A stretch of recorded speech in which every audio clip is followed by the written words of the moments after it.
안녕하세요, 여러분. 2025년 마지막 64회 국제무역사 시험이 이제 2주 남았습니다. 제가 여러 수강생분들을 지도하면서 가장 안타까웠던 건 누구보다 열심히 공부했는데 단 몇 문제 차이로 떨어지는 학생, 그리고 범위가 너무 넓어서 공부 방향을 잡지 못하는 학생입니다. 오늘 영상에서는 여러분들이 그런 실수를 반복하지 않도록 남은 기간 동안 어떻게 공부해야 합격할 수 있는지 3가지로 정리해 드리겠습니다. 여러분도 할 수 있습니다. 단 2주의 기적, 지금부터 만들어 봅시다. 자, 먼저 첫 번째는 학자 마인드 버리기입니다. 여러분, 이왕 공부하는 거라면 시간, 체력, 비용 모두 효율적으로 써서 한 번에 합격하고 싶으시죠? 그렇다면 이제는 학자 마인드는 잠시 내려놓으셔야 합니다. 물론 강사 입장에서 보면 열정적으로 질문하고 꼼꼼하게 공부하는 모습 정말 칭찬하고 싶어요. 그런데 자격증 시험에서는 그게 합격을 늦추는 함정이 되기도 합니다. 국제무역사 시험은 어렵고 생소한 보기들이 나오지만 정답은 대부분 그동안 배웠던 기본 개념 안에 있는 경우가 많습니다.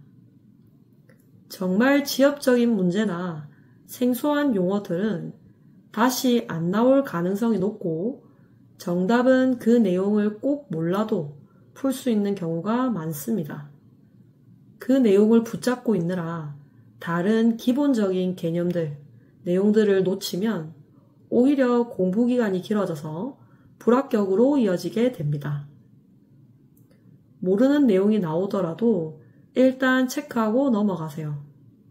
시험이 과목별로 나뉘어져 있지만 무역에서는 사실 모두 연결된 내용들입니다. 처음에는 이해가 안 되던 부분도 다른 내용들을 전반적으로 공부하다가 다시 보면 자연스럽게 이해되는 경우가 많아요. 결국 국제무역사는 하나를 완벽히 아는 사람이 아니라 전체적인 흐름을 잡는 사람이 합격합니다. 두 번째는 이론서는 이제 덮고 거꾸로 공부하기입니다. 혹시 지금 아직 정리가 덜 되었다며 이론서나 강의만 붙잡고 있진 않으신가요? 우리는 고시를 준비하는 게 아니라 자격증 합격을 준비하는 사람입니다. 목표는 고득점이 아니라 평균 60점을 넘길 정도의 효율적인 합격입니다. 모든 교재와 강의가 매번 바뀌는 문제를 다 커버할 수는 없습니다. 그래서 공부를 하면 할수록 새로운 내용을 만나면 불안해지는 이유도 그것 때문입니다. 또한 같은 이론이라도 어떤 자격증 시험이냐에 따라 출제 스타일이 다릅니다. 그래서 반드시 해당 시험의 기출 문제의 스타일과 유형에 익숙해지는 공부를 해야 합니다. 예를 들어서 내가 그동안 인코텀즈를 정말 열심히 공부하고 암기했더라도 물류관리사 시험에서 출제되는 지문, 무역영어 자격증 시험에서 자주 나오는 문장이나 지문 패턴이 국제무역사와는 전혀 다를 수 있어요. 그래서 나는 인코텀즈를 완벽히 숙지했다고 생각을 하더라도 서로 다른 자격증 시험에서는 틀릴 수 있는 이유가 바로 그것입니다. 결국 중요한 건 국제무역사 문제의 흐름과 문체, 패턴에 익숙해지는 것입니다. 같은 이론이라도 어떤 시험에서 어떻게 묻느냐가 다르기 때문에 국제무역사 기출을 중심으로 감각을 익히는 것이 단기간 합격의 핵심입니다. 그래서 이제는 기출을 중심으로 거꾸로 공부하기를 해보세요. 먼저 최근 기출 3회분을 같은 과목끼리 묶어서 연달아 풀어보세요. 이렇게 하면 반복되는 문장 패턴과 출제 유형이 눈에 들어올 수 있습니다. 오히려 각각 다른 네 과목을 순서대로 풀게 되면 다른 회차의 같은 과목을 다시 보기까지 오래 걸리기 때문에 그 전에 나왔던 문제를 까먹거나 감을 잃을 수 있기 때문입니다. 그리고 문제를 다 푼 다음에는 맞았다 틀렸다로 끝내지 말고 왜 틀렸는지, 이 지문은 왜 맞았는지를 문장 단위로 분석하세요. 그리고 모르는 내용이나 헷갈리는 내용이 있으면 그때 교재로 돌아가서 확인하고 정리해 두는 것입니다. 이것이 바로 거꾸로 공부법입니다.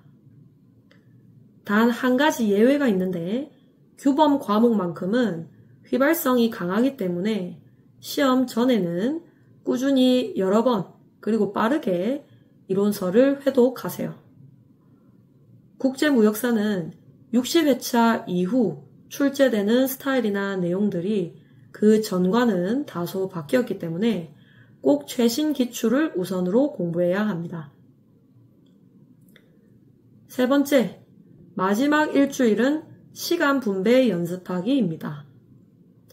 국제무역사 시험은 과목당 30문제, 총 120문제를 120분 안에 쉬는 시간 없이 한 번에 푸는 시험이에요.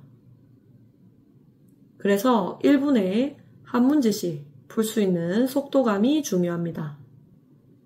따라서 남은 일주일은 2회분 정도를 시간을 정해두고 실제 시험처럼 타이머를 켜고 풀어보세요. 이렇게 하면 자연스럽게 총 5회분의 기출문제를 공부할 수 있게 됩니다.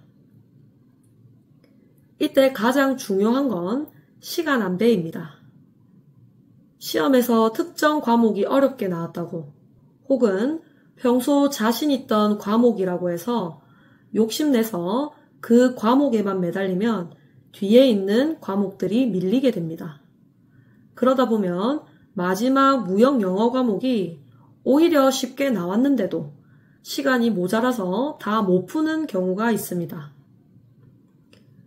국제무역사는 네 과목 전부 똑같이 어렵게 나오지도 똑같이 쉽게 출제되지도 않습니다.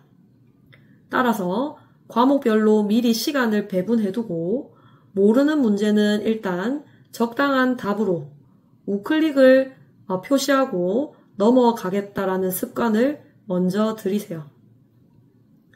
아예 빈칸으로 두면 나중에 시간이 없어서 허둥지둥하다가 시험지가 제출될 수 있으니 시험을 풀 때는 꼭 우클릭을 이용하세요. 일단 먼저 다 풀고 한 번씩은 다 풀고 시간이 남으면 다시 확인하겠다. 이 마음으로 연습하면 실제 시험장에서 훨씬 안정적인 점수로 이어지게 됩니다. 마지막 일주일은 완벽을 추구하는 게 아니라 자신의 잘못된 습관을 점검하고 불필요한 실수를 줄이는 시기입니다. 여러분, 시험이 가까워질수록 불안한 마음이 커지시죠? 하지만 괜찮습니다. 그건 모두가 느끼는 자연스러운 감정입니다. 지금 당장의 점수에 일희일비하지 마세요. 앞서 말씀드린 세 가지 공부법, 그것만 제대로 적용해도 여러분의 점수는 지금보다 최소 20점 이상 오를 수 있습니다. 2주 전혀 짧지 않습니다. 지금부터의 공부 방향이 여러분의 결과를 바꿀 수 있습니다. 끝까지 포기하지 마세요. 여러분의 합격 진심으로 응원합니다. 이번 영상이 도움되셨다면 구독과 좋아요로 응원해주세요.